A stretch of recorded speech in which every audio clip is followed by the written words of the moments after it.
ખરાબ થઈ ગયેલું, બરોબર ને? અને તમારા માટે આપણે વિચારતા કંઈક નવું સાધનો મળે એના માટે આપણે પ્રયત્ન કરતા હતા. એટલે મેં વાત કરી જીતુભાઈને, અને જીતુભાઈ જેવું લાયન્સ ક્લબના આજે અત્યારે છે બધા લાયન્સ ક્લબ ઓફ ઇન્ડિયાના નડિયાદના સભ્યો છે. એમણે જ્યારે જીતુભાઈ એમને ખાલી વાત કરી તો તરત એમણે કીધું કે સાહેબ અમે આપીશું, અને એ વાસણો આપણને પહેલા પહોંચાડ્યા છે. અને આજે એમને જે ટાઈમ મળે છે એટલે આજે આપણા આંગણે આવ્યા છે.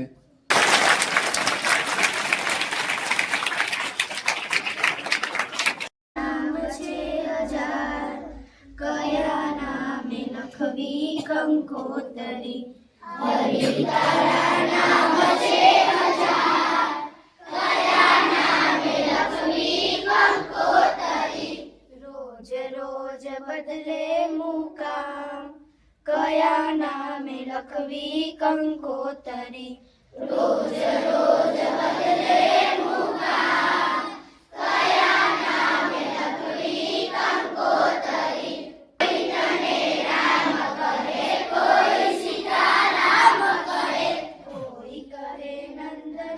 કિશોર, કયા નામે લખવી કંકોતરી. કોળી કહે નંદનો કિશોર, કયા નામે લખવી કંકોતરી. અને ભક્તોની ઝાંખી રૂપો દયાને, અંતે તો એકનો એક, કયા નામે લખવી કંકોતરી. અંતે તો એકનો એક, કયા નામે લખવી કંકોતરી.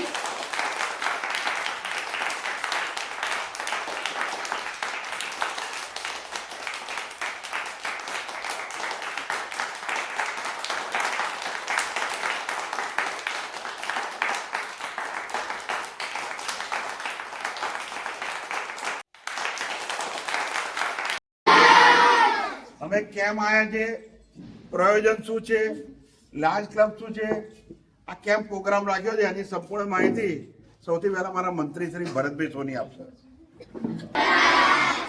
આટલા સુંદર ભૂલકા સવારના પોળમાં એકઠા થયા છે.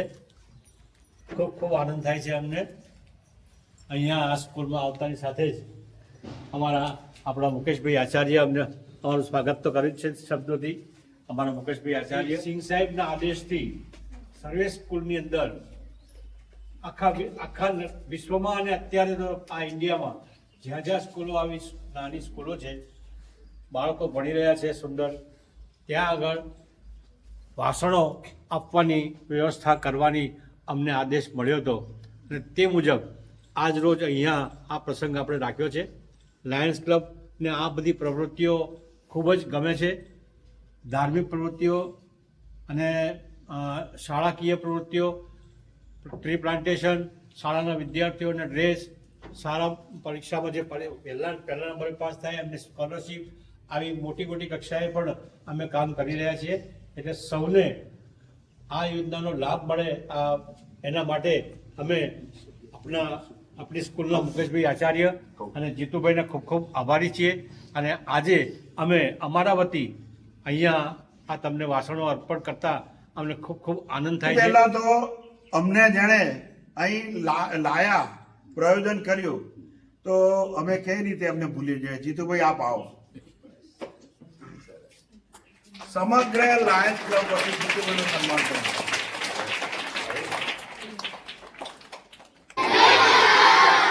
વાહ, કેટલી બધી અવાજ છે. ખાસ તમને લોકોને સમજાવવા માટે કે લાયન્સ ક્લબ શું છે. લાયન્સ ક્લબ એ દુનિયાની મોટામાં મોટી એનજીઓ સંસ્થા છે. એનજીઓ નો અર્થ એવો થાય કે સેવા ભાવનાની સંસ્થા છે. આ દુનિયાના 200 દેશમાં પથરેલી છે. 45,000 ક્લબ છે દુનિયાના દેશો. 200 દેશમાં છે, 45,000 ક્લબ છે અને 14,50,000 સભ્યો છે. આના નડિયાદની અંદર લાયન્સ ક્લબ આવી 5 ક્લબ છે, પણ મોટામાં મોટી ક્લબ એ અમારી ક્લબ છે, લાયન્સ ક્લબ નડિયાદ મેઇન.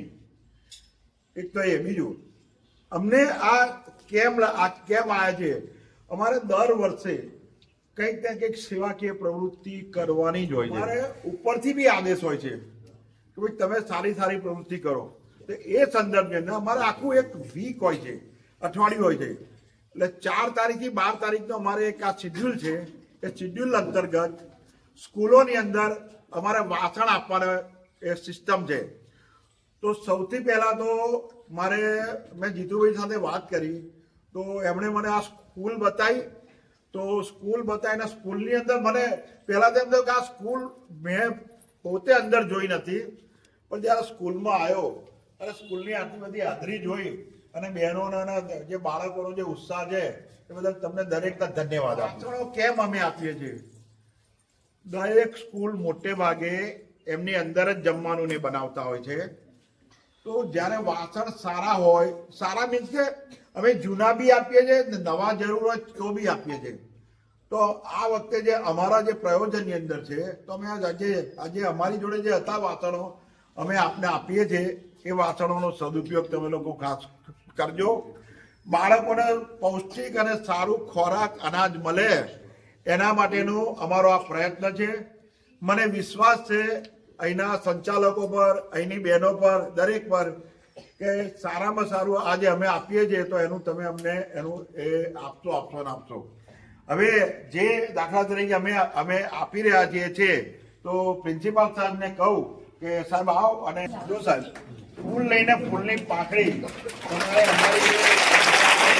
બીજી વસ્તુ કહું, અમારાથી શક્ય હશે જેટલું અમારા બજેટમાં આવતું હશે એ રીતે અમે તમને પ્રોમિસ આપીએ છીએ કે અમે તમારી સાથે હેલ્પ કરીશું. ડગર પે બચ્ચો દિખાઓ ચલ કે ये देश है तुम्हारा नेता तुम्ही हो कल के. આનો અર્થ સમજો છો? इंसाफ એટલે સાચા રસ્તે ચાલવા. સાચા રસ્તે इंसाफ की डगर पे बच्चों दिखाओ चल के ये देश है तुम्हारा नेता तुम्ही हो कल. આ ભારત દેશ આપણો પોતાનો છે. નેતા तुम्ही हो कल के. આ જે તમને શિક્ષકો બહેનો જે સારું શિક્ષણ આપે, શિક્ષણ લઈને તમારે એમાંથી ઉચ્ચ અભ્યાસમાં આગળ આવવાનું છે. કાલ ઉઠીને આમાંથી કોઈ ક્રિકેટનો પ્લેયર થશે. જેમ હમણાં બધી બહેનો કેવી ચેમ્પિયન બની ને, આપણી ભારતની બહેનો કેવી ચેમ્પિયન છે. આમાંથી હું ઈચ્છું કોક ને કોક દીકરી ક્રિકેટમાં આગળ આવે, કોક ને કોક બાળક સચિન તેંડુલકરની માફક આગળ આવે. એ કહેવાનો મતલબ આ નેતા તુમી હો કલ કે. કાલના તમે કોઈક અમિત શાહ બી બની શકો, કોઈક દીકરી આમાંથી આગળ બી આવી જાય, અવકાશ યાત્રી બી બની શકે. એટલા માટેની આ વસ્તુ છે. તમે અમને બોલાવે, મને શાંતિ સાંભળ્યું, મારું સન્માન કર્યું એ બદલ સ્કૂલના દરેકનો આભાર માનીને વિરમું છું. જય મહારાજ.